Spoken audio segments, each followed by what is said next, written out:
When we face conflicts from our culture for sharing Christ, or standing up for the truth that what should we do? We said yesterday on Answers for Living, don't feed the fear. Today we look at two more things. Number one, don't stop pursuing obedience. You know, the social media and the news will try to strike fear in us. The society wants us to become silent about sin, and they don't want to hear anything about Jesus. But we need to keep on being obedient to God. We need to let our light shine. We need to not hide it under a bushel. Our focus needs to be on pointing people to the Lord. Acts chapter 17, verse 9 says, "Keep speaking and do not be silent." Number three, don't forget the God who is with you. Acts 17:9 says, "Keep speaking, do not be silent, for I am with you." Now we all know God is with us, but do we know the God who is with us? Mark chapter 4, verse 35 has a story. That day when evening came, he said to his disciples, "Let us go to the other side."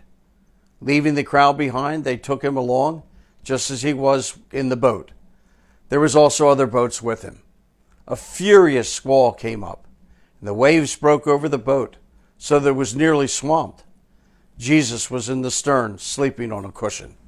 The disciples woke him up and said to him, "Teacher, don't you care that we drown?" And he got up and rebuked the wind and said, "Waves, be quiet, be still." And then the winds died down, and it became completely calm. And he said to the disciples, "Why are you afraid? Do you still have no faith?" For they were terrified, and they asked each other, "Who is this? Even the winds and the waves obey him." Now don't forget, they had heard Jesus teach. They had seen Jesus do miracles. Jesus knew it was time for them to go deeper. This fierce squall, I don't believe, was an accident. I think it was planned. They needed to answer the question, who is this man in the boat? Well, let me ask you a question. Who's in your boat?